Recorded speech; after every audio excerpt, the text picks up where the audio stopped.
welcome to Let's Talk Tottenham. A bit more of a positive mood now after the kind of devastation of the Southampton result and terrible result and performance. But looking forward to Wolves now, a chance to right those wrongs and get ourselves back on track. Joined by Tommy from Tommy Talks Ball. How you doing, Tommy?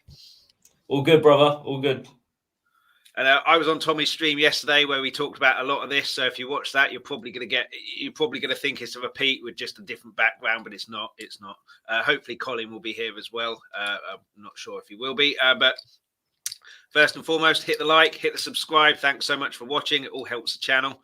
And Tommy, tell everyone about your channel. It's in the description, but let everyone know where they can find you.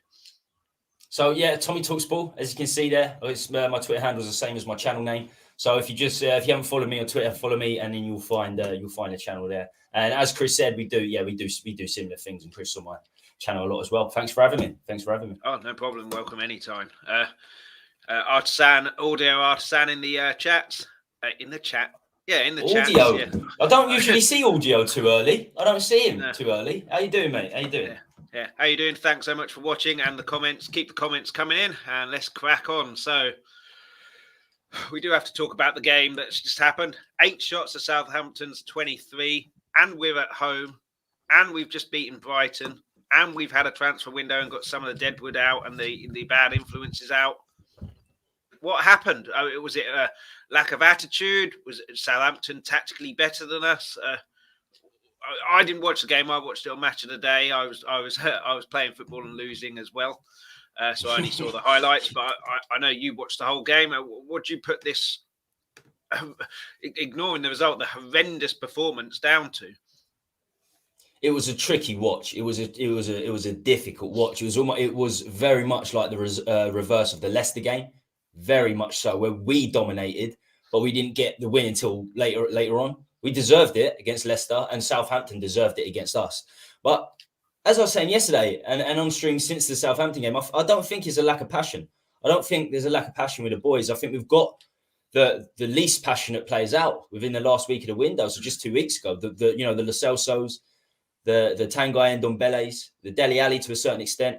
So I don't think passion was the problem. I think they're fighting.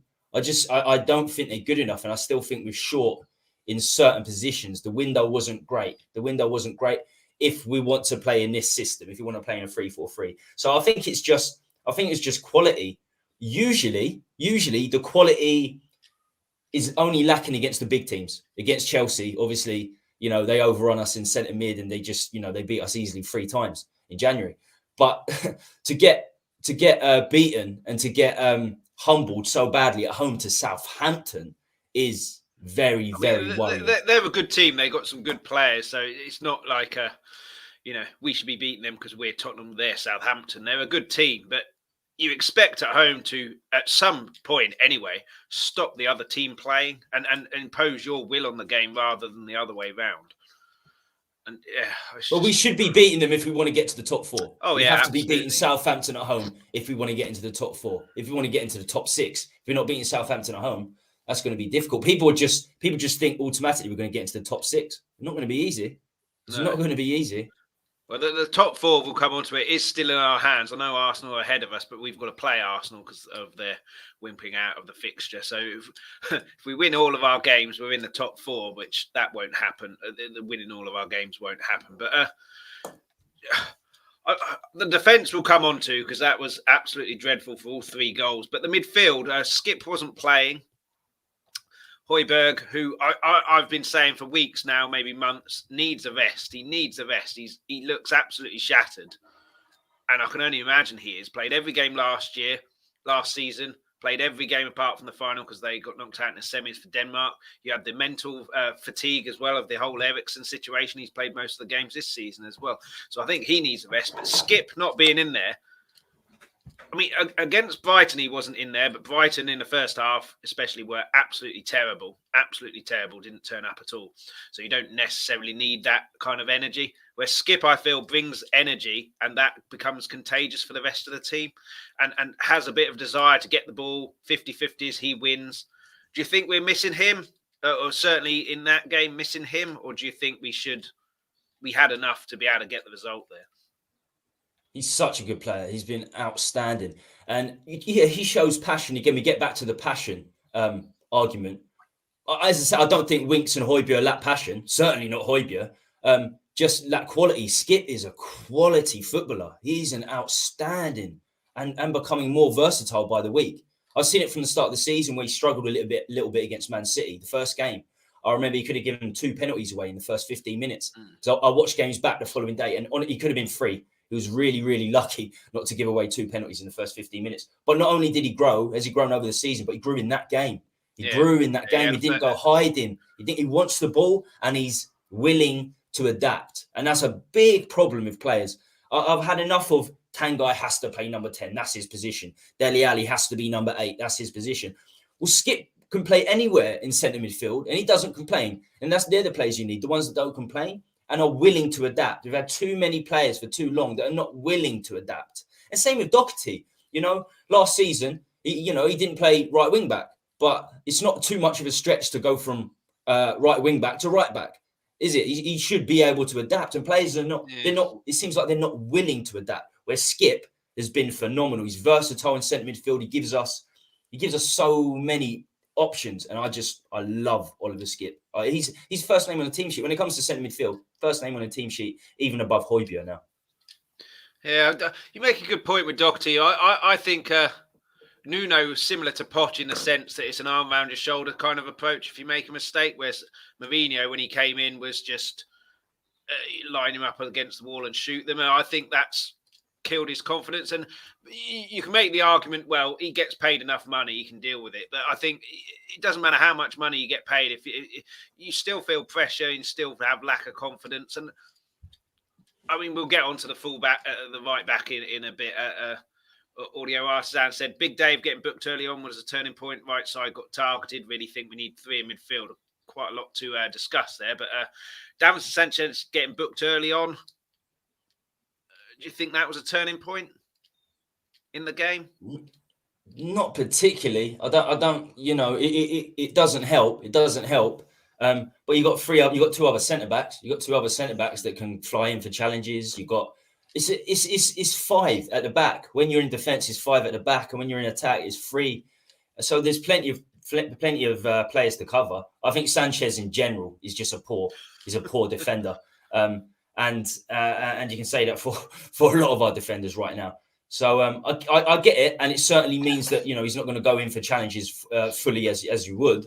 But I don't think Sanchez is a good defender, whether he's on a booking or not. Quite frankly, he's not Romero, is he? He's not going to go straight in and storming in like he normally does. Which, if you're on a yellow card, is going to be dangerous. He's a bit more reserved, Sanchez. But right side got targeted. I think as long as you've got Doherty or Royale there, it's going to be targeted in the same way that Aurier was targeted last season. Certainly Royale on the defensive side of things. Certainly, I think you either have the person who's in front of him tracking back to double up on whoever's attacking Royale, or you take him out. And we'll come to that in a bit.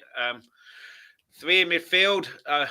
We mentioned it on your stream yesterday. The best performances we've had since Conte took over in terms of attacking and looking dangerous were Liverpool and Leicester. We played 3 in midfield on both of those occasions. Different people in the 2 games, but the formation and the lineup was 3 in midfield. So I think Wolves, we have to take it to Wolves and go and attack them. We can't be looking for a 1-0 win. So, I mean, firstly, 3 in midfield, would you do that? And secondly, Bentancur looked good when he came on in both games, keeping the ball. He can possibly beat the press because he's both footed. So if you're in midfield, the one thing you've really got to do, certainly in a deeper midfield, is be comfortable on the ball to not get tackled. And if you're both footed, that obviously helps with that. And I feel he can be like a Dembele kind of player, nowhere near as good as Dembele. He was so underrated in the wider football community. But he can be the one who calms things down, keeps the ball. So 2 questions there. Do you think we need 3 in midfield, and would you start Bentancur against Wolves? I think Bentancur, to answer your last question, is he has to come first. I mean, he has to come in. He has to come in now. He's only come off the bench for 2 games, but he's looked brilliant. He's looked outstanding. It's easy. It was easy against well. Brighton. It was easy against Brighton. He only had 20 minutes on. I know he done that unbelievable flick outside his box. I had my head in my hands a bit. I was like, no, not there. But no, that was fantastic. But you're 3-1 up, you can do that. But even, we were 2-1 up. It was difficult. We had to hold on. We didn't hold on. We're fully aware of that. But he was still playing well. He's coming out of the back line really well, coming out of his relatively defensive position, because I've seen him for Juventus. He does do his best work behind the halfway line, even when we're in attack, which is what worried me in terms of we've sort of got that already with Winks, Skipp and Højbjerg. So the whole Dembele thing, it's going to be, he's such a unique player, wasn't he? It's very difficult to compare. But he'll need to, if he's going to be Benteke, he'll need to come out with the ball centrally and push through centrally, because still he does his work sideways the majority of the time, and he can release the ball fantastically. He's probably got a better passing range than Dembele, but we need that power from defence, to move up the pitch. I'm not sure if he's going to be that yet. It's still very, very early days. He hasn't started a game yet. I didn't really see that for Juventus, but then Juventus had, they had other players that were capable of that. We don't. So he might play that role, especially, as you say, if we play in a free. If we play in a free, then it allows one player will have to play more attacking, because you won't have the wingers. You won't have the wingers because you're playing two up top. You lose the right winger and left winger to play the second striker and extra centre mid. So you need an attacking centre midfielder. And if Bentancur is hopefully the most attacking out of the centre midfielders, doesn't take much with Skipp, Winks and Højbjerg. But if he can do that, then fantastic, because I've seen his passing range in the two games, and for Juventus, you've got very, very good passing range. But again, I don't think the transfer window showed me that we're going to go 3-5-2. I don't think we are, because we didn't sign a striker. We've got Kane and Son, but there's no third striker. People are saying Bergwijn. I'm not so sure about that. And we bought a right winger in Kulusevski. So we've got a ton of wingers. We've got Kulusevski, Lucas, Bergwijn, Son. So it informs me that we are going to play. We're going to play 3-4-3, which is worrying. It really is worrying. I don't think it's the formation that's going to. We're going to struggle to get in top four. Really struggle to get in top four if we continue with a 3-4-3 for me. Yeah. A few comments. Chris Agenbar, how you doing, buddy? Thanks so much. Yes, Chris. What's going on, man? What's going on, mate? Audio Artisan, Royal, and Dave worry me. Snap. I think you've basically said the thoughts of pretty much every Tottenham fan. Nicholas Collison, how you doing, buddy? But yeah, Kulusevski, he's not just a right winger, is he? He's quite versatile. But then you could say the same thing about Son. You could say the same thing about Moura. You could say the same thing about Bergwijn. But yeah, getting the bad eggs out, the Delis, the Ndombeles, and the Celsos, I think was a good move in the January window. But yeah, I mean, Kulusevski, what do you make of him? He got quite a lot of criticism after the Brighton game. But if Bergwijn had his shooting boots on, he gets an assist for him. And he did some quite good stuff. I know Dan on your channel yesterday was commenting on the fact that Spurs fans are saying he doesn't have that much pace, but he doesn't really need that much pace in a similar way that Mahrez doesn't use his pace. He uses his trickery. Kulusevski used his trickery to turn a couple of Brighton players inside out. The game was dead by then, so it was easy by then. But and it's still early days. He's only 21. What do you make of him so far? Do you think it's, we're going to have to wait and see with him because he's young, he's versatile, he's got to figure out whereabouts he is in this team, and so's Conte? I think that the problem with Kulusevski is before he signed, I've seen him play a few times for Juventus. Well, I've seen him play a lot because I was watching Serie A, not so much this season, but the season before. And I saw him play for Parma, where he's very good as well. But yeah, he's not an out-and-out pace player. And I think he needs to receive the ball a lot. So at Parma, he would have received the ball a lot. He would have been their best attacking outlet in many ways. And if he's not getting on the ball a lot, then I think he struggled. He looked really nervous against Brighton, which is fair enough. It was his first game. Every time he picked up the ball, he looked nervous. And, the argument last night from Dan was that, he could have got an assist if, he could have got a couple of assists against Brighton. But to be fair, Brighton were 3-1 down and they had to go for it. They left one man at the back. Time and time again to push for that, to push for a goal to get back into the game, which every team would do, especially in a domestic competition. So he could maybe have got a couple of assists. Bergwijn could have finished some of the chances against Brighton, but when you're 3-1 down, when Brighton are 3-1 down, of course they're going to push. They're going to push forward and leave gaps at the back. So I don't take that into account really. And it's difficult, like Ben Tanker, it's difficult to look too much into 2 substitute appearances. I got a funny feeling he might start on the weekend. And if we do go 3-5-2, if we do go 3-5-2, then people are saying maybe he could play number 10 or slightly deeper centre midfielder than the number 10 in the 3. I'm not sure. Even up top, he could potentially play up top. He's a big unit. But I'm not. Yeah, he's not agile. He's not agile off the ground. Like the agility is the problem. The acceleration. I think he's rapid once he gets going. It's the acceleration to start with, and that could be a problem in the Premier League where you do need speed. So what I've seen of him in a Spurs shirt hasn't been good, but we haven't seen hardly anything of him in a Spurs shirt. Yeah. So let's give him a chance.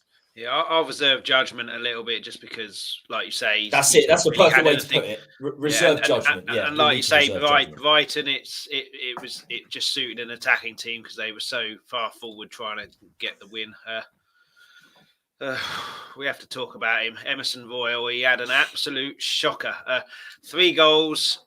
At fault for all 3. It wasn't all his fault. I'm not picking on him and saying the whole game was lost because of Emerson Royal, but the first one, it was an unlucky slip from Davies, and Davies has been fairly solid during Conte, so I'll let that one go as a one-off and just an unfortunate thing. I thought the header by Sanchez wasn't too bad. He was stretching. He didn't head it back into the middle. He headed it to the side. But Royal then just lets it go past him. No kind of appreciation or awareness of what's around him, which you're taught as a kid, get rid of the ball, ask questions later, stick it in Rowe's head, ask questions later. And he's just let that go along. But then from there, Sanchez and a couple of others are just standing there while Brozier puts the ball in the net. And then the third goal especially, he's looking to go forward. I watched Mika Richards' analysis on Match of the Day. He's looking to go forward when they're going for an attack and they're quite obviously going to cross the ball in the box and they've got someone unmarked in the box. So it's just defensive awareness. And maybe that points to the fact that these days wing-backs are more attacking full-backs than anything. And they don't really have the defensive kind of nous and appreciation. So maybe it's not just Emerson. Maybe it's pretty much every fullback or wing back around at the moment. But I mean, he's got to learn that quickly. And he is 22. He is moldable in that sense. If he was 29, 30, you're probably set in your ways a little bit there. But I mean, what do you make of Emerson? I'm not imagining this going to be sort of like glowing references on the guy. I've been on your streams a hell of a lot. You've been on my streams a hell of a lot. And I'm not throwing my toys at the pram and judging him over the last few weeks. When I first saw him, the first 6 weeks or so, he still played about 10 games. And I was watching, I was like, there's nothing here. I'm really struggling to see a positive in terms of his attacking play, where even when the players are young, and he is, I wouldn't say he's that young, he's 23. You want to say you want to see something where you go, oh right, there's something there, and there's potential, and he could get better at this. But there's nothing that he can potentially get better at. I think the basics are not there. The basics are not there. So defensively, you mentioned Michael Richards. I didn't watch that because I didn't watch Match of the Day, but he's a very good person to listen to because he's a right back and a centre back, Michael Richards. So he would have done a bit of both. Audio is for Brazilian. Emerson's got no flair. I mean, the way his arms fly about, it's like he come out recently. Scream! It's like Ghostface when he's getting he shouldn't be getting beaten up. He's just flying about, going nowhere. Defensively, he just runs to things, has no idea what he's doing. I mean, somebody said he's got good stamina. But what's good stamina if you're doing nothing with it? And that first goal, like you said, did you see the first goal? When he come out to the byline with his arms behind his back, the only thing he focused on was getting his arms behind his back. Yeah. Literally getting his arms behind his back. No way near the play. The Southampton guy was like, what's he doing? He was literally like, right, he's going to close me down here. He's going to close me down here. I might have to take a side step to cross the ball in. He literally just ran to the sideline with his arms behind his back. And the Southampton player was just like, just crossed it in. He was like, what? He was like, what is this? It's like, it can't be as easy as this. But I do think that, no player can be this bad. I said it yesterday. No player can really be this bad. No professional player. So he couldn't have been this bad for Batiste. It's a confidence thing now. It's really, really hit him, the confidence thing. And he needs to get away. I think you've not I can't remember the expression. Knock that on the head. It's not the right. That's it. Hit the nail on the head. With going to the sideline now. I think he's so terrified of giving away a penalty and giving away a goal. That's why he's focusing on that, because his confidence is so shot to pieces. So I thought he might have turned the corner against Brighton. He looked really good in that first half. I know Brighton didn't turn up in their formation with what's his name, the guy who was against. I can't remember his name, who was against him, but was dragged from kind of centre defence over to Solly March. He might have been Solly March. That's him. Yeah. And so he had him on toast certainly in that first half. I thought he turned the corner there, and then he puts in this kind of performance where under pressure he just goes missing. But I mean, what would you do against Wolves? For me, I wouldn't say I'd drop him, but I wouldn't play him. And I'm no manager, I'm no coach, whatever, in motivational guru or anything like that. But I wouldn't be saying to him, "You're dropped," because I think that will just shoot his confidence down even more. I'd be telling him, "I'm going to give you a rest, a bit of time at the firing line. Just focus in training." I said this on your stream yesterday. Focus in training on concentrating on the defensive aspects. We'll run some drills. I'm assuming in training they do like a mini games and stuff for defense and attack. So we'll put you in a defense side. You focus on your defense, get your head back in, and then and then I'd put Doherty in just to see what he's got, and then tell him the place is up for grabs. If you impress, he ain't getting back in because you are, and then in the hope that you can then motivate both players to have a battle for that position. But I wouldn't be saying, Emerson, you are dropped, you're terrible, because I think that will have an even bigger effect on his confidence shooting down. But what would you do, and who would you play in that position against Wolves? Well, I think if you're dropped, then it sort of implies that you're terrible. So I think they'll drop him, and I don't think Conte's going to say you were terrible. I think Royal will look back. I think Royal knows that he was terrible. I think Royal, no wing back. Yeah, I don't necessarily think it means that you're dropped, because if he suddenly didn't play Højbjerg for 2 weeks, you could easily say, well, he needs a rest. He needs a rest. Same with Kane. If we had a second striker in, you need a rest. Well, I'm going to, So he'll obviously be dropped. We know he's been dropped if he doesn't play. But I wouldn't be saying that to him, because I think that would destroy his confidence even more.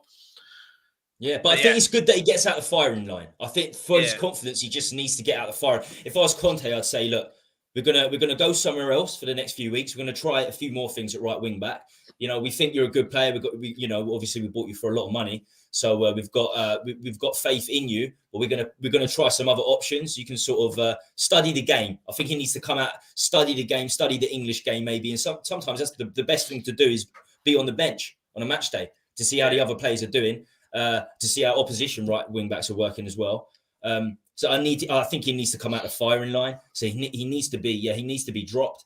And I think there are options outside Doherty as well. We talked about it last night. Somebody mentioned Lucas, a right wing back. I'm not too keen on that, to be honest with you, especially if it takes him out of the right wing, because he's been one of our most creative players in the right wing, whether you like him or not. It was very, very difficult against most teams this season without Lucas to create chances. He's the only one that connects the midfield to the attack. He makes mistakes, he loses the ball. So I wouldn't put him at right wing back. I heard somebody mention it, but I think you could put Bergwijn there. I think you could certainly put Bergwijn there. So if the Doherty thing doesn't work, I would start with Doherty, as you say. If that doesn't work, then I'd probably move on to Bergwijn. But I think Royal needs to come out the firing line. Maybe you'd stick him in against Middlesbrough in the FA Cup. You'd put him in that game. I know the FA Cup's a big. It's the only trophy we can win this season now. But we should have the firepower to beat them, even with our second team. Well, I say that, but we didn't beat Moura with our second team. We almost lost to Morecambe. 75th minute it took us to equalise. But he certainly needs to come out for a little while, maybe study the game. Conte needs to work with him, but he's clearly good in training. He's clearly good in training, and he hasn't got a problem with his attitude. It doesn't seem like, because if he's He's obviously better than Doherty in training. That's why he's starting in front of Doherty. Yeah. So, but on Yeah, the pitch, on match day, he's struggling, isn't he? On match days, you can see he's just confidence. I think he's just terrified of making a mistake. Going forward, he seems willing to go forward, and we can go on and on about his cross, and he puts crosses in. They're not very good, but he's at least trying to put crosses in. So that will hopefully get better as well. So for me, he just needs to, at training, just practice crossing. You know, you've got those little, not mannequins, those wireframe mannequins, haven't you? Stick one of them on the penalty spot, get some crosses in and try and hit the mannequin on the head. And I don't know how training works. I've never been a coach or a manager or whatever, you know, but I can't imagine there's set rules like, no, you can't do that at training. You know, you hear all the time of players staying late at training. So just get one of the coaches, put a mannequin in the middle and then try and whip that ball onto his head. And then, like the defensive work as well, the concentration. And I think he could be a player. I know you said he's the worst player you've ever seen or something along that effect, but I think there's a player in there. I mean, you don't get signed he's up. The worst. He's certainly the worst fullback I've seen at Spurs. He is the worst. He's worse than Gilberto. Yeah, what I saw of Gilberto, he's honestly defensively. It's the defensive side of things that really. I think the game's changed. You used to have full backs, didn't you? So they would. Under the Ferguson era, you had full backs who maybe overlapped the wingers, but the wingers were the ones who created the width and created the problems. Your Giggs, your Beckhams, and your Ronaldos to an extent before he moved in the centre. Whereas now, you look at Liverpool, Trent Alexander-Arnold isn't that great defensively either. When he is asked to defend, he looks suspect. He's not great, no. But he's 10 times better than Emerson. Yeah, Emerson's defending consists of, I'm going to run at you and hope for the best. Sometimes he tackles and wins the ball. Oftentimes he doesn't, and the opposition get behind him. And then he's lethargic when he runs back. I've seen him.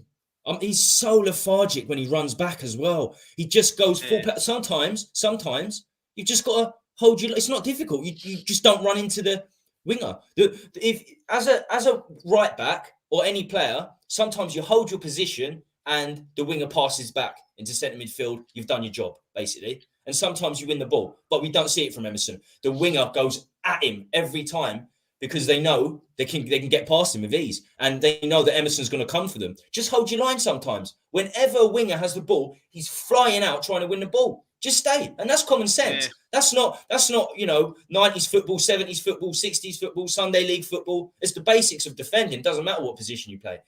So that is what's lacking. Just common sense and the basics of football with Emerson. It really is. Yeah, that's what he needs to. Yeah.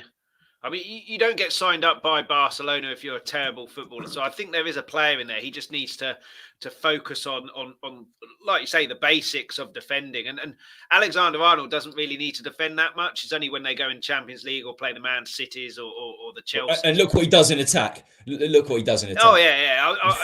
I mean.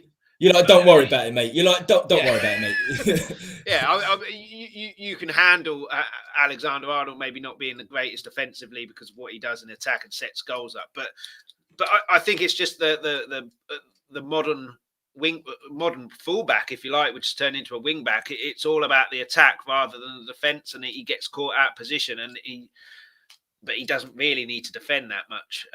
But yeah, a couple of comments. Do you remember Tramezzani? Do you remember? I can't remember Tramezzani. I don't remember Tramezzani. We'll come to that comment in a bit. Catman Jess, big up guys. First time checking out the channel. Thanks so much for watching the channel. And the comment really helps the channel grow. Audio Arzan, a couple of comments from him. Gilberto was crap, proper crap. And I think there's about 8 exclamation marks there, just to emphasise that point. And Tramezzani was the worst fullback at Spurs. I can't even remember him.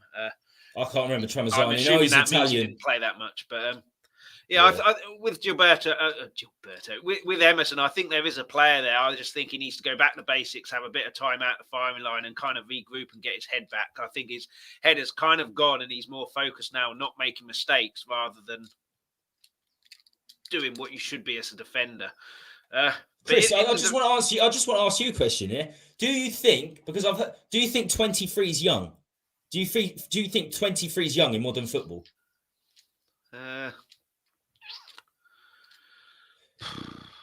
Because Not for a goalkeeper. Harry Kane. We're talking about Harry Kane being at 28, saying, "Oh, he's in his last few years," and Son, like they're in their last few years at 28, 29. That's only 5 years in front of 23. I think what people mean there is last young. few years of their peak, because I mean, ages ago it was 26 to 29 was your peak. Certainly, it's a forward and an outfield player. I think 23 is fairly young. It's not obviously not your early 20s or Skipp now. He's 19, is he, or is he 20 now?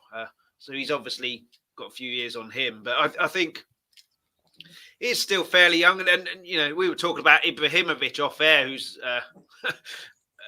must be about 40 now. If you look after yourself, he is 40. Yeah. I think he's 40. He might be 41. Yeah. I think if you look after yourself and after your body, you can carry on. Obviously, he wouldn't be able to play as a fullback in today's modern game because of the lack of pace he's got. But he modifies his game. And listen, Ibrahimovic is a 20 times a better player than Emerson probably will be.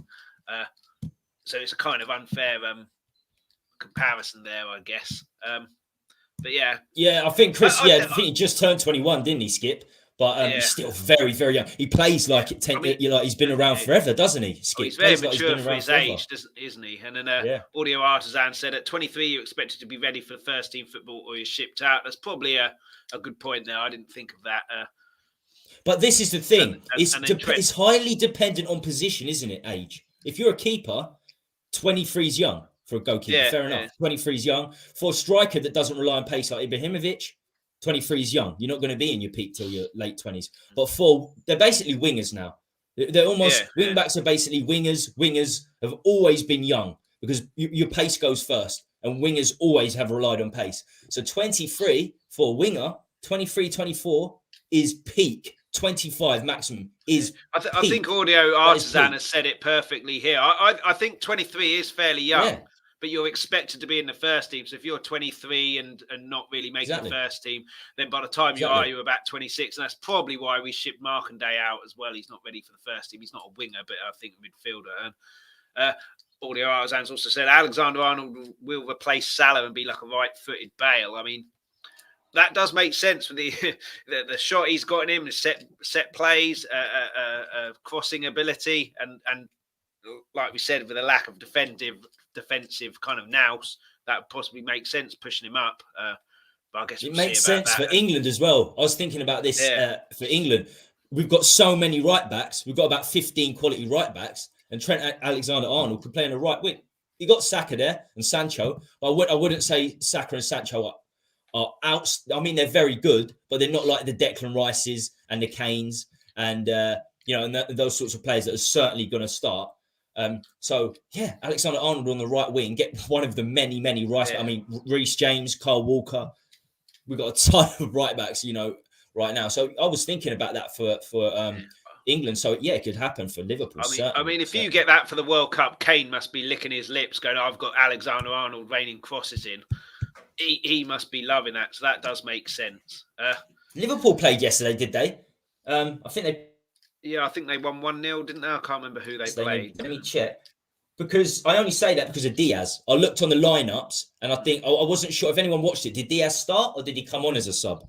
Because I wanted to watch, obviously, the Diaz that we didn't miss out on. We were never going to sign him. But that's another winger for Liverpool. Looks like they're being proactive, aren't they? They've got Jota, Mane, Salah, and now Diaz.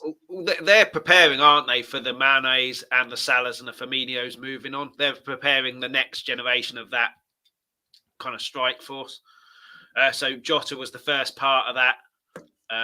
If Audio Artisan is correct, then Alexander-Arnold could be another part of that. And then Diaz is another part. But in terms of Spurs, we've still got to carry on about this.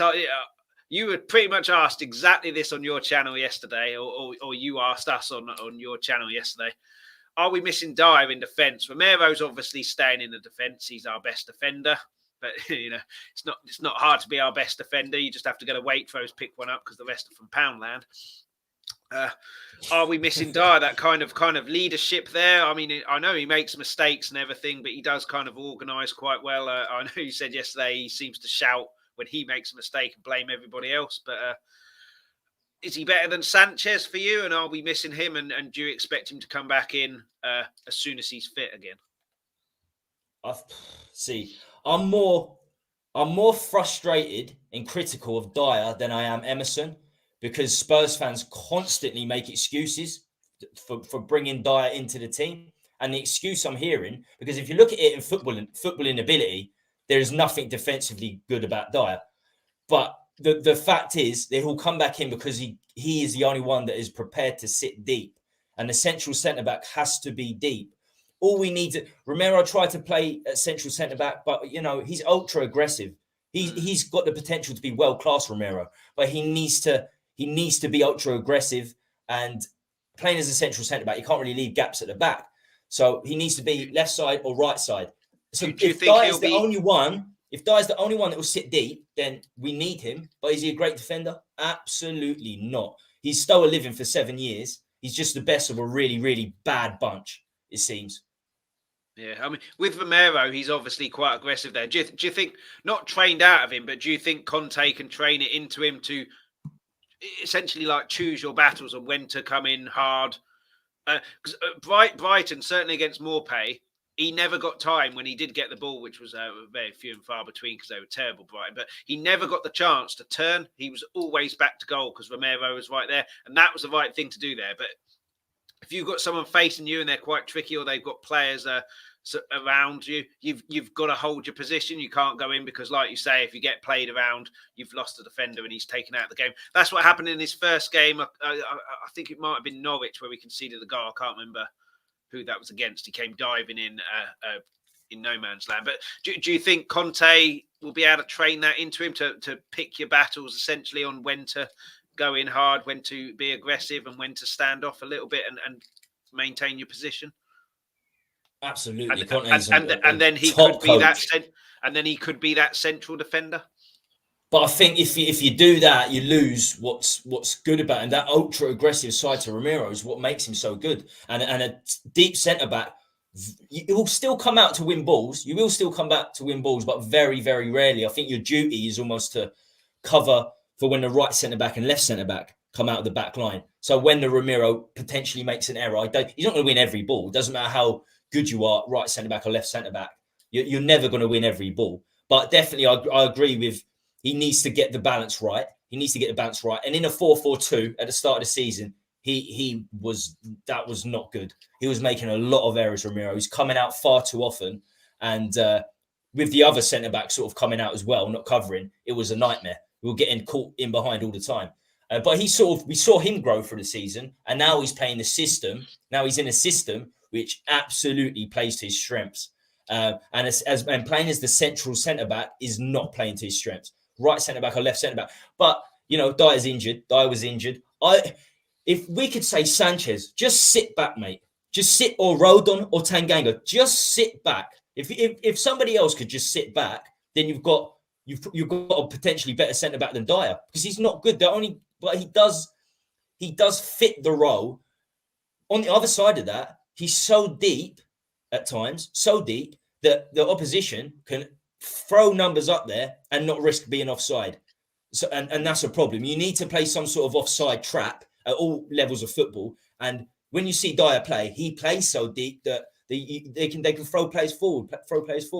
We beat Leicester without Dyer. We beat Brighton without Dyer. Okay, we lost to Southampton without Dyer. We're going to win games with Dyer. We're going to lose games with Dyer. We got destroyed by Man United, Chelsea, and Arsenal with Dyer playing in every game. And people were saying, oh, he's key. He's essential. We won games with him against Norwich and Leeds in Conte's first 8 games. He had a very, very easy first 8 games, Conte. All bottom 11 teams. It's as simple as that. And he stands out against them. Sanchez will stand out against them. Some of the average players will stand out against them. But we're in the top 4. We need to fight for the top 4. Dyer's not good enough for the top 4. This summer, Dyer needs to go. If we're really serious, he needs to go. Now, I can see why he has leadership and why he, tells people what to do. He's been in the dressing room for 7 years, so he's going to have that natural leadership. He's going to have, the staff will know him. The fans, obviously, he's been around a long time, so we know him. But there's no substance even to his shouting. It's when we've conceded a goal. It's at a referee when the referee's already made a decision. As I said, when we've conceded, or when he's out of position a lot of the time. He's pointing where other players should go. If you watch the other players, nobody's listening to him. Like, literally nobody's listening to him. They can see that he's not a good defender, but he has to be in there. He's probably a better centre defensive mid. And I've heard a few people say if you play 3-5-2, maybe he can go in there. Possibly, yeah, I think that's a better role for him. I still don't think he's very good in there. I just don't think he's a very good footballer. I mean, he was sort of brilliant in that position before. Making excuses. We've got to stop making excuses for him. It's as simple as that. So who would you have in your defence against Wolves? I think Romero and Davies are probably already there, aren't they? And then who would you have as your centre one if you were picking a team? If Dyer's fit, I'd put him there. But it's highly dependent on how you're looking at the future. Because I don't think we're going to get top 4. So I would put Dyer out there and try Rodon, Sanchez or Tanganga as a central centre-back for the future. Because I don't think there's a future with Dyer. So I would try them there, especially Rodon or Tanganga, see how they're doing. Managers don't like Rodon, obviously. They probably don't think he's good enough. But maybe keep him there as the central centre-back and try that. Try one of them in there instead. But it would probably give us less chance of getting into the top 4 because you're going to have to adapt to a player. But in the long run, I think he's going to be very good. And quite frankly, I don't think we're getting into the top 4 anyway. So, and it could work out brilliant. It could be a better centre-back option than Dyer. It wouldn't take much. All they have to do is stay deep. All a centre-back has to do is stay deep. If you stay deep, and Sanchez has got the physical traits, Tanganga's fantastic. I think they can do it. We need to believe in some of the younger players. Dyer's been there for too long. He's just been there for too long, and he's not a good centre-back at all. No, I think Tanganga maybe isn't as good as we sometimes want him to be. Makes mistakes. And I think part of that is to do with his versatility. Versatility is good, but it's also a hindrance in a way because you don't train in a specific position. You're constantly training 1 week in one position, another week in another position, so you don't get to nail down all the aspects and the minute details of a certain position. So I'm not sure, to be honest. It's tricky. It's tricky. A lot of people will vouch for Dyer because he shouts a lot, and that frustrates me the most. I mean, you obviously need a partnership, don't you? You need communication there. So it makes sense to either put Dyer or Sanchez in just because that's who they've been playing with and try and get some communication there and some understanding there. But it will be targeted. You'd imagine an experienced footballer should have some knowledge of, well, to be fair, he's never played free at the back, has he, Dyer? So he's never actually played free at the back. So he's not even knowledgeable about playing free at the back. So, but I'm sure when he comes back in, he'll get back in. But look, he was dropped under Pochettino going into the last 6 months when we got into the Champions League final. He was dropped in the Champions League final. He didn't play the knockout stage in Champions League final. He was dropped last year by Jose Mourinho. He stuck with him for 4 or 5 months. Rodon was coming in for him. Played 5 the bounce before Mourinho got sacked. Managers fancy him at the start, and then they soon get frustrated, and they see that Dyer is a limited player. He is very, very limited. So, and I think it's time. I just think it's time. If we want to be a serious contenders, we've got to change the team. We've got to change the team mentality. We need some quality centre backs. The problem is if we play 6 centre backs and we only keep the only one that you think we should definitely keep is probably Romero. I think Tanganga needs a loan. And possibly Davis, left centre back. Yeah, I mean, Tanganga needs to. Conte needs to find out why. Tanganga is this position for me. Go out on loan. He has to play in that position. Have a full season in that position. But again, like Audio Artisan says, he must be pushing on 23 now. He's not cracking into the first team. So I'd say a loan is his last chance. A loan impress there, then see what he's got next season. But the defence is a tricky one. And going back to the game, what really annoyed me, absolutely made me furious, the last 2 goals is we're not footballers. We watch games, on Match of the Day or live or at the game, and that's pretty much it. And maybe a bit on YouTube. These people are watching games over and over and over again, and they're letting Ward-Prowse cross the ball with about 5 yards spare. You could give him 1 yard and he could stick it on someone's head, let alone 5. And he did it once. They scored the equaliser. And then the last goal, they do it again. And I mean, for me just comes down to like attitude. I mean, these are professional footballers. Conte's got 3 fitness coaches in. It's not like me playing who wouldn't be able to get to him just because my legs have gone and I'm knackered and everything like that. These are players who should be fit and should know better and should know. Well, he's their danger man, because if he puts crosses in, they know crosses are coming in and it's going to hit the mark on where they're running, and all they have to do is run in and get into a good area. And that's exactly what happened twice. I mean, you can argue that Emerson, Sanchez, whoever, didn't attack the ball to head it out, but you're asking for trouble if you let Ward-Prowse cross the ball with free will. You're asking for trouble. And I just don't understand how that was allowed to happen once. And I'm flabbergasted and absolutely amazed that it was allowed to happen 4 minutes after that. And I mean, what do you put that down to? Attitude, just desire, just complete naivety, just absolute terrible play, or a combination of all 4? I mean, would you put that down to allowing someone like that? You wouldn't let David Beckham do that, and Ward-Prowse is no different. Yeah, I mean, first off, lack of intelligence, lack of quality. Once again, and I think the lack of fitness is down to the fact that obviously Conte hasn't been there long enough to implement a philosophy where the fitness levels will be high for 90 minutes, and that's perfectly apt, because I put a little statistic up last night, and between 76th and 90th minute, we conceded 8 goals this season, only scored 3. So we're still struggling to get the fitness levels up to what it needs to be. And you can see Reggie coming out to James Ward-Prowse was just too slow. It was too lethargic. It was laboured, and wasn't it? It was just like jogging out. You've got to close him down and oh. But then I have to say this. James Ward-Prowse is absolutely magnificent. The amount of stick that guy gets. I was calling out for him ages ago, 3 months ago. Like, this is the guy we should be targeting. And he gets stick because he's only a set piece taker. He's only a set piece taker. He's not. Absolutely those 2 goals weren't from set pieces, were they? And they were exactly free play, cross, and what you get. He's one of the best manipulators in the game, so it is going to be difficult to stop someone like that. He's one of the best manipulators of a ball in the game, but you expect more, and we were so far away. And as you said, to lose a goal doing it at 2-2, the equaliser is bad enough. But to make the same error, to make the same mistake is unforgivable, quite frankly. I mean, he could have put that on someone's head, even if Reguilon, full desire, goes out and closes him down, because he might nick it past him because Reguilon's going at pace. But at least make him work to get that cross in. He didn't have to work. All he had to do was control a football, which he's a professional footballer. It's just like, breathing for us. It's just second nature. And he didn't even have to try to get into a crossing position. At least make him work for it. Oh, so frustrating. And certainly the second one, that 4 minutes after the first one where we've conceded a goal. And I mean, what you get with that is you get the players.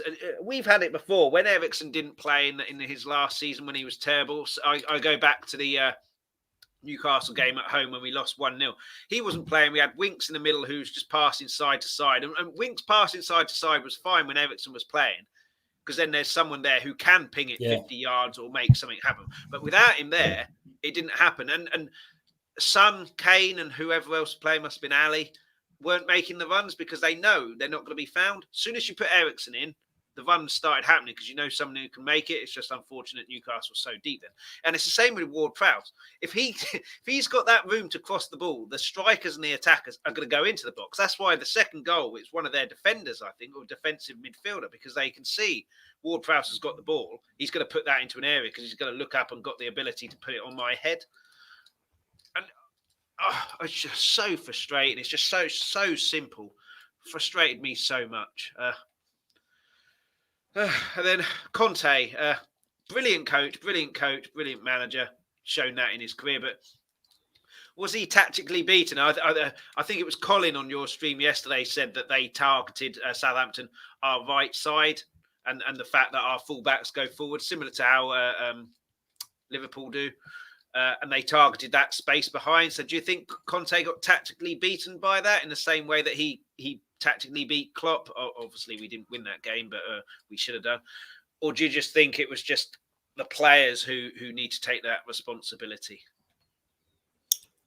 Certainly a bit of both, but I feel like again we go back to our formation and the transfer window. I feel like the only thing he can do is play in the 3-4-3, and the biggest thing to come out of last night was we were overrun in centre midfield. That they had not just Ward-Prowse but Armstrong and Romeu, Armstrong and Ward-Prowse. They completely overrun Winks and Højbjerg. They couldn't settle. And from that, we were on the back foot. So if we played a free in midfield, it would have been a different game. But we don't have the players to do that. We really, really don't have the players to do that. We've got 4 centre mids. We've only got 4 centre mids in the squad now. We've got so if you play free, you need a backup for every position, basically. So you need 6. You need 6 centre backs. If you're playing free at the back, you need 6 centre mids. Every position you need a backup for. We've got 4 centre mids, and partly that's because obviously we lost 3 to a certain extent. We can argue they're number 10s, but if they came in this season, they were playing centre mid, Ali and Ndombele and Lo Celso. I don't think we should have got rid of Lo Celso. I know a lot of people wanted him out because of the lack of players. I think we should have kept Lo Celso. Then we could potentially play in a 5, and I think that's where we lost the game. We lost the game in midfield because 2 against 3, and it's not the fact that they're not defensively good enough. You need someone proactive in centre midfield who can take the ball out and push their centre mids back, push the team back. The centre mid, they had all the time in the world. Romeu, Ward-Prowse and Armstrong, they could keep flying forward. They had all the time in the world. And we couldn't do much about it because we don't have the players. The transfer window was a failure. And this 3-4-3 with the current personnel we have is an issue because we've got no creativity come from the wing-back positions either. If you've got phenomenal wing-backs, it's a different matter. But we're not really creating at wing back. We're not really creating at centre mid, and we're losing battles all over the place. But if you lose the battle in centre midfield, that's the key position. That's the key of every team. Yeah. And it's a big problem. So not necessarily tactically, but perhaps he should have just gone with he should have gone with 3 centre midfields, regardless of not having the players, not having the reinforcements. He still should have gone with the 3 and changed it during the game. I never saw that. It's difficult to criticise Conte, but everybody has to come in for criticism. Even the best managers and the best players have to come in for criticism now and again. And Hassenhuttl was he's a very smart manager, a very, very smart manager. Yeah, I think Romeu got a yellow card early doors. I don't necessarily mind that. Obviously, if that happens and he gets a red card later because of a second yellow, then you do mind it. But it shows desire and desire to get into it and show the other team that you're in for a game. We're too placid in that respect. I feel that the first 50-50 we generally always lose, and you've got to be winning that first 50-50 to show the crowd if you're at home and shut up the crowd if you're away that the other team are in for a game, and to show the other players as well. And then Romeu does that. He got a yellow card. He obviously did well there to not go too over the top later on, but like you say, we won the midfield battle, so he didn't really have that much to do in that respect in terms of battling. Just a couple of comments from one comment. Jacob Farrow, sorry. Big up, gents. Cracking stream last night. Assuming that was your stream, Tommy, which always cracking streams Tommy does. On here for the first time. Really appreciate you checking us out. And everyone who's watching, new people, regulars, thanks so much. And for all the comments, please hit the like and please hit the subscribe. All helps. But yeah, I think we've really got to get into a stage where we want to battle and we like a battle. And I do like that about Emerson. When one of his first games against Palace, he was laughing and joking about to Zaha, which I don't mean laughing and joking because Zaha beat him, but he seemed to enjoy that battle. I think we need more people like that. Absolutely destroyed him. You give him you say, fair enough. You're like, fair enough. Okay. First game against Palace. But he didn't shy away from it. He didn't shy away from it, which I quite like.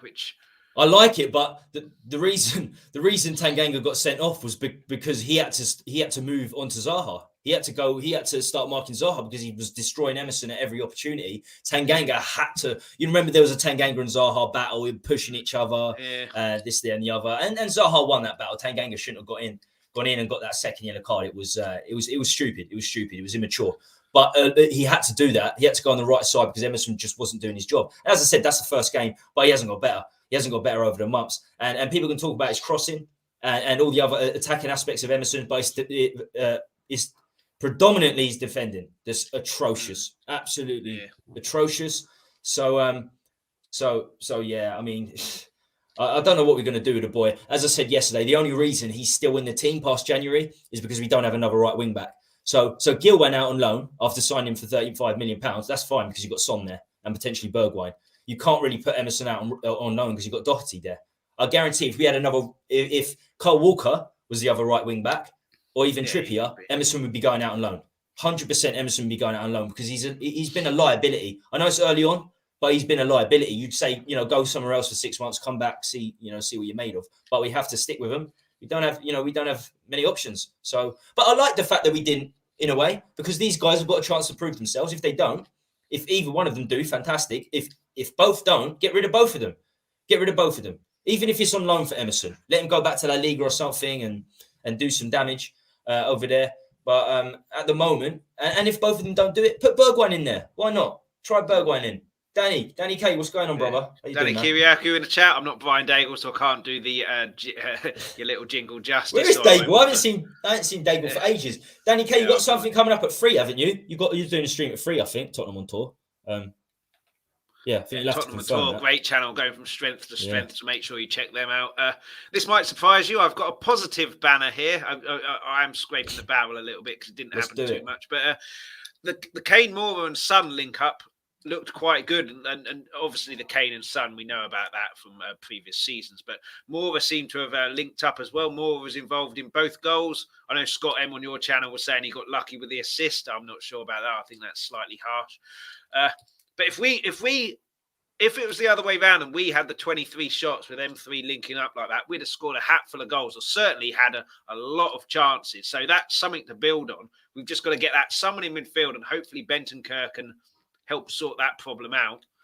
And then we can, because during the Poch era, it was essentially Wanyama or Dyer the season before and Dembele were literally there to just shield the defence.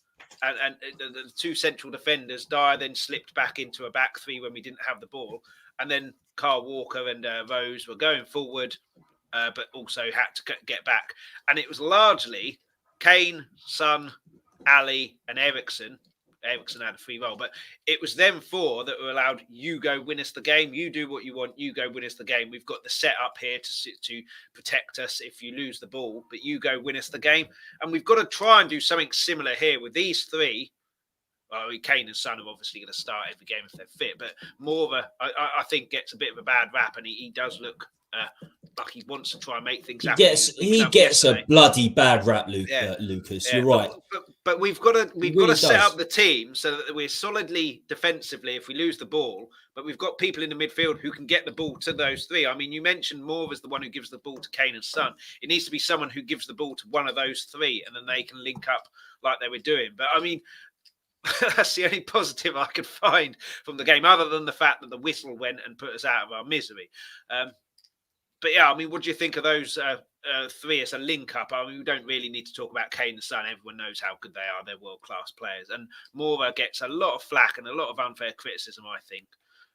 And people saying, oh, he's just living off his Amsterdam game. But I think he does a lot more than just that Amsterdam game. But yeah, what did you make of those 3? And just before you answer, Danny said 3 p.m. Probably won't be on it as he's working, but you never know. But that'll be Tottenham and Tour, so make sure you check them out at 3. But yeah, Kane, Son, Moura, the link up. So yeah, we know about Kane and Son, obviously phenomenal, especially last season.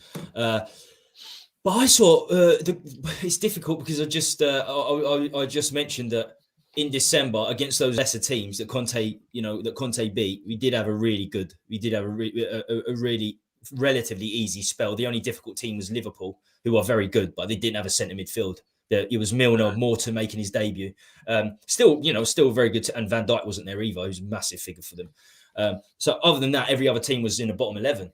But during that, I saw Lucas and Son linking up really well as well. I saw them really linking up very, very well at times. One-touch passing on the turn.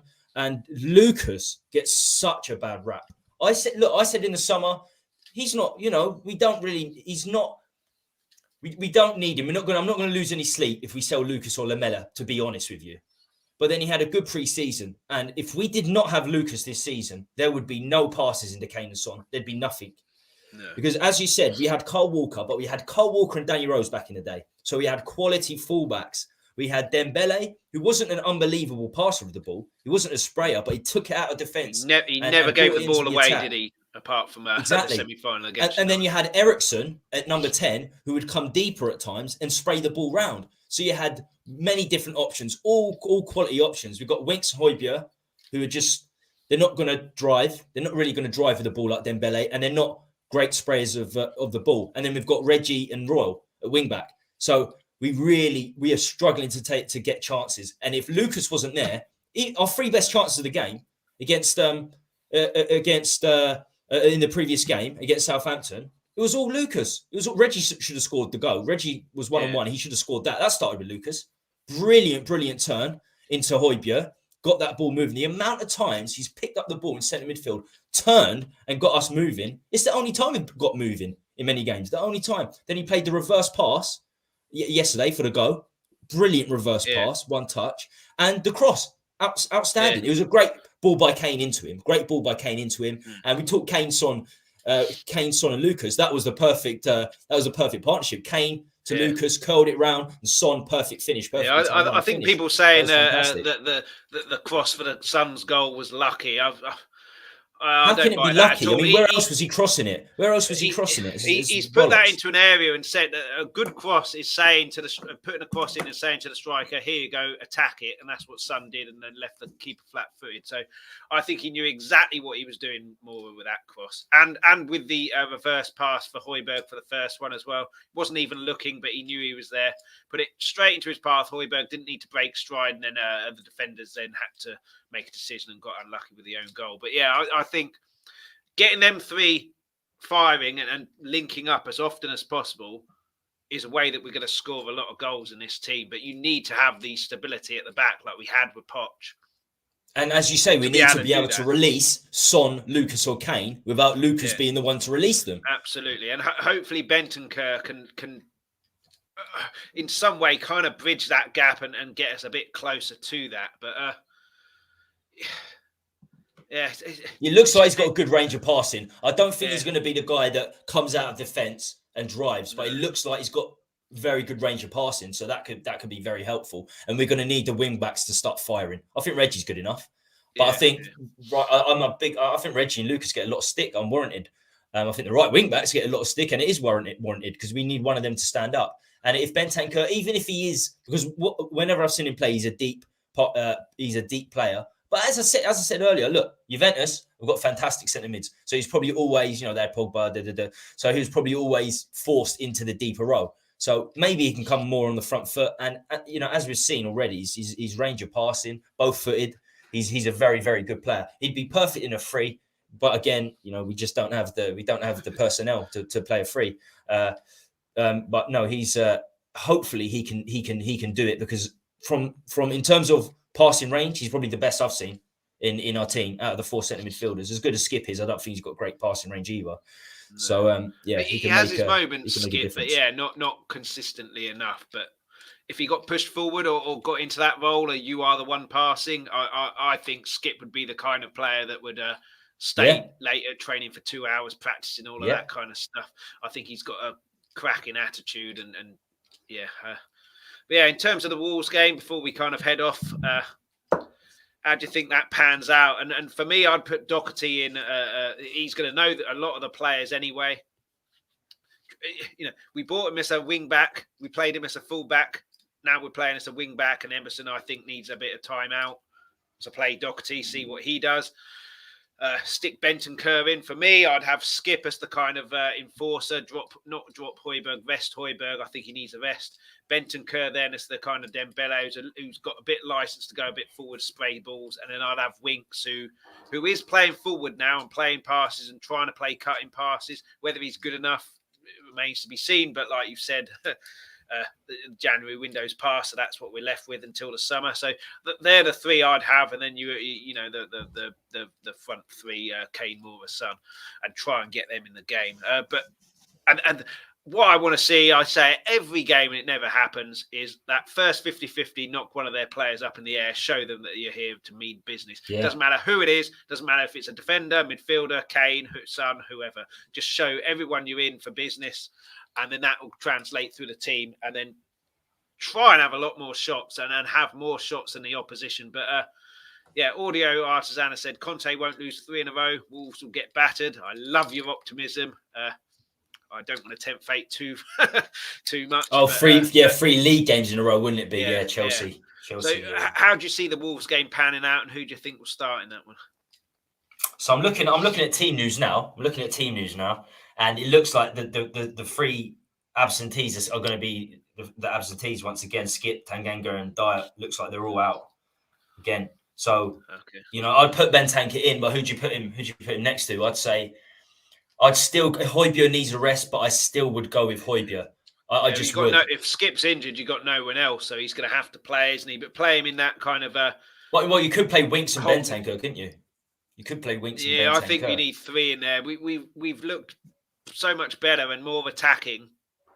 And do you think he'll do that? Do you think he'll go with a 3? I think it's tricky to predict what managers are going to do. It's difficult to predict what managers are going to do. I think the fans aren't going to tolerate another, 8 shots for us and 20 odd for the opposition again. You need to be proactive and show that you mean business. And we've looked like we mean business when we've had 3 in the midfield. So yeah, I mean, yeah, I was going to say you could put Dyer in the centre of midfield, but you've just said he's injured, so that won't happen. But yeah, I'd play Højbjerg then as the holding midfielder, just because that requires a little less running, I think.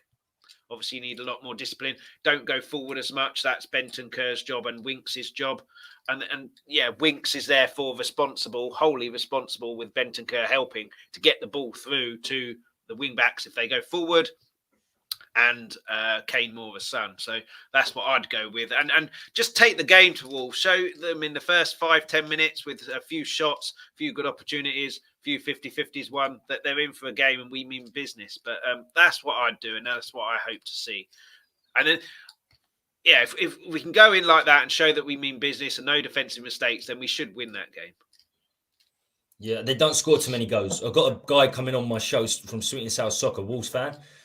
Tonight, little plug. that's happening at 8:30. But he's brilliant. He's brilliant. Their show is amazing. There's 2 of them. So yeah, Scotty's coming on tonight, and he's telling me that I just messaged him a little bit before he was coming on, and he was saying that they struggle to score goals. They just don't have that goal scorer. Raul Jimenez, since his injury, since his skull fracture, is just not scoring the goals. That was obviously going to happen. I said that before the start of the season. He's always going to be in the back of his mind.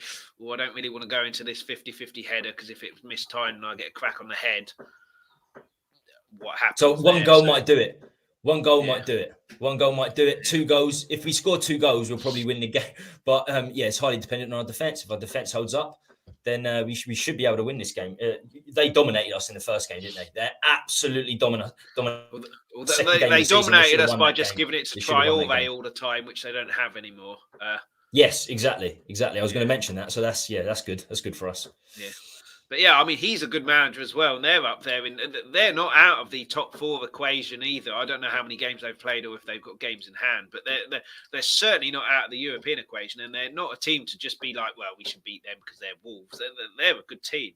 They're a good team. Oh, they could definitely make. Yeah, I think they could definitely make 7th or 6th or something like that. I don't think they'll be anywhere near the top 4, but 7th or 6th. I can see them playing conference. They finished. They finished 7th twice under Nuno, didn't they? They finished 7th twice.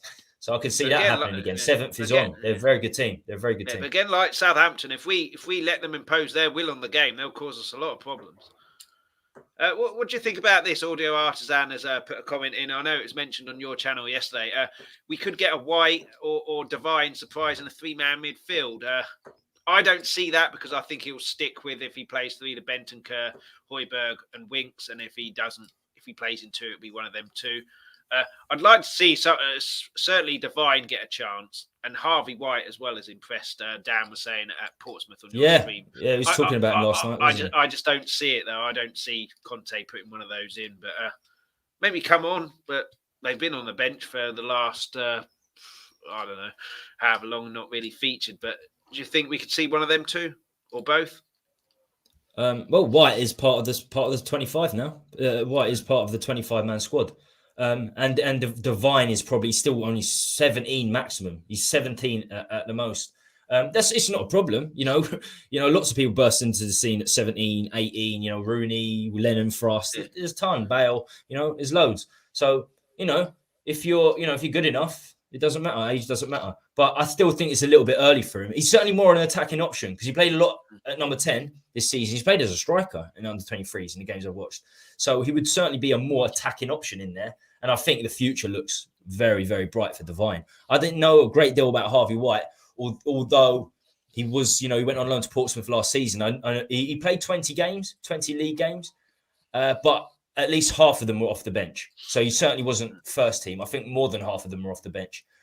But Dan was saying how good his set pieces are. And the fact that he's left-footed gives us a different option for sure. He certainly gives us a different option.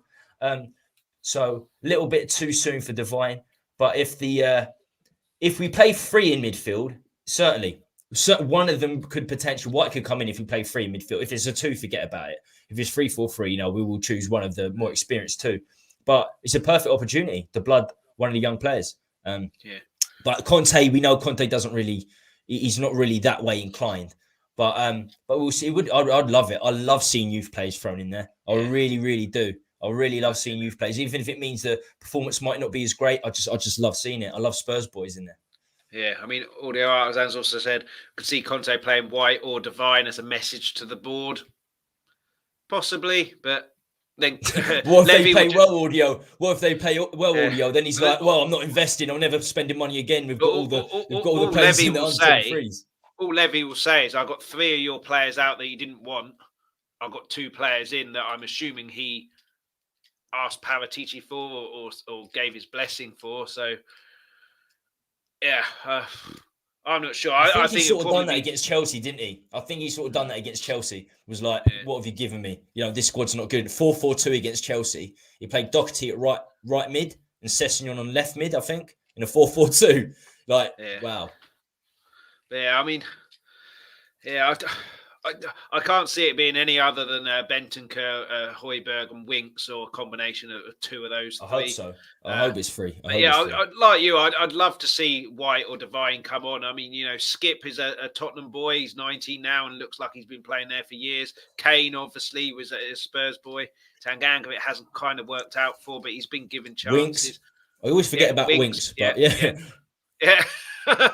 I'm guilty of that as well, obviously. No, because I said once Dele Alli's gone the other day, I was like, we've only got 3 homegrown players now. They were like, well, what about Winks? I was like, oh yeah. It might have been Audio that corrected me. Actually, it was someone on my stream. I always forget about Winks. Yeah, but so it has worked in the past, and Devine is obviously a proper talent, only 17. But there's that old saying, isn't there? If you're good enough, you're old enough. Scarlett's still about as well. He's played. I mean, he needed to go on loan. I'm still quite annoyed about that, being that we haven't got a striker in. Just get him on loan because he isn't going to play. But I mean, that's an argument for another day and a discussion for another day. But just lastly, before we go, predictions for the game. You know me, I don't do scores. But you're not going to get prediction for the game. But I think if we go and show that we mean business. We win the game, show that we mean business, have the right attitude. And just quickly, Shelf-Side Spurs, how you doing, guys? Vez was on here last... Johnny boy. Monday, I think it was on Monday. You could play Kulo at the top of a 3-man midfield ahead of Bentancur and Højbjerg or Winks. I think we do have been talking about that. People have been talking about that. Audio Artisan here. I mean, I love your optimism, but I can't see that happening. 4-0 Spurs, but I'd love that to happen. That would be a message to the board and a message to the rest of the Premier League. But Tommy, predictions from you? Right. So, look, I think, as I said, I don't think Wolves, they don't score too many goals. The Wolves fan I was talking to, pretty much confirmed that. So, if we... But you just don't know with this defence, do you? If they just stick with Jimenez up top, I think Romero can do a job on him and stop him. If they play with 2 up top, like Southampton did, Breuer and Che Adams, we will certainly struggle more. If they do go one up top, which I think they will, I think Moutinho's injured as well. Is a big miss for them. Still got Neves though, get who's through the back lines. Yeah. Still got Neves. Yeah. He's a quality. He's fantastic. Player, Neves. But they work brilliantly together. So that's a good thing for us. It's a little bit sad that we have to rely on opposition players being injured, but that's the reality. That's where we are right now. So prediction, I think we should really win this. But the fact that they lost to the Scum yesterday night, they're going to be hungry. There's going to be a reaction. So it's got. Do you know what? I think it's going to be another real entertaining game. Real entertaining game. And I think we'll nick it. I do think we'll nick it. It might even be a boring 1-0. I think it could be a boring. I'd take that. I said that yesterday on yours. As long as we win, I couldn't care less what happens. But just very quickly as well, I've just thought of, obviously, Traore's not there. When Traore's there, you know exactly how Wolves are playing. Do you think it could be a hindrance for us now that we don't necessarily know how they will play because Traore isn't there to just give Traore the ball and run with it? Yeah, certainly. But then he wasn't starting anyway, was he? Towards the end, and Wolves were doing very well. Yeah. He really wasn't starting games, which surprises me. But he was fine as a super sub. You can see why he was a super sub. And Conte does like to. He likes to see how the opposition play. Then he can decide how he's going to go tactically into the game. So he's still a new manager anyway. He's still a new manager. This guy for Wolves. So there won't be a perfect plan ready. I don't think. But I imagine the centre backs are going to be ultra aggressive. If it is just Jimenez up front, you can be ultra aggressive with hopefully Romero at right centre back again. That's key. That's key. And Wolves, I don't think will run in behind. I don't think they've got that pace. They never have had that since they stopped playing with wing backs. So they don't have that pace in behind. So you can keep a high line. You can be aggressive, and that's. I think that will suit us well. We should win this game. We really should win this game. Yeah. If we don't win this, forget about top four. Top four. Honestly, I said for a long time, I don't think it's reality anyway. I think top six would be a success for Conte. The team that he's taken over and the way we were playing under Nuno, I think it would be a success.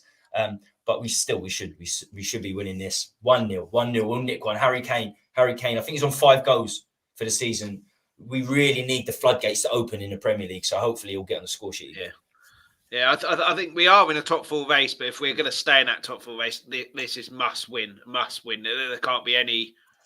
I mean, a massive opportunity dropped against Southampton there to really stamp our authority on that top 4 race. But shelf-side Spurs, 2-1 Spurs. I think they'll be doing defending drills in training. I think a 2-1 is more likely than a 4-0. As much as I'd love a 4-0 audio artisan. I just don't think it will be a team run riot on the other. But yeah, like I said, win is the imperative thing. I don't care how, even if it's a one shot that flies off someone's backside and goes in for us. I don't care as long as we win. But yeah, we pretty much reached the end. There's not really much else to talk about. Tommy, thanks so much for coming on. As always, your channel, just give yourself a little plug. You said you got a stream this evening. So yeah, tell us a bit about that and a bit about your channel. First of all, cheers for having me, Chris. It's always great being on your channel. And of course, make sure you like, subscribe, and hit the bell for Chris because he does a great job. So tonight, 8:30, I'm gonna be doing a Wolves preview. It's the usual thing for me. I have a Wolves fan on for the first half hour. Scotty from Sweet and Sour Soccer, and then I'll bring the Spurs fans on later. I'll have that 2 or 3 guests, and in the final half hour, 45 minutes, we just be talking about what the Spurs fans think going into the game. It is a massive game. The fact that we lost at home to Southampton in the way we did, and we got another home game now means it's massive. So yeah, that's what's coming up tonight. So if you fancy that, and if you haven't seen my channel yet, subscribe, and check it out. Definitely. And Tommy's Twitter handle and link on YouTube is in the description, both for the podcast and the live stream here and the replay. So make sure you check that out. And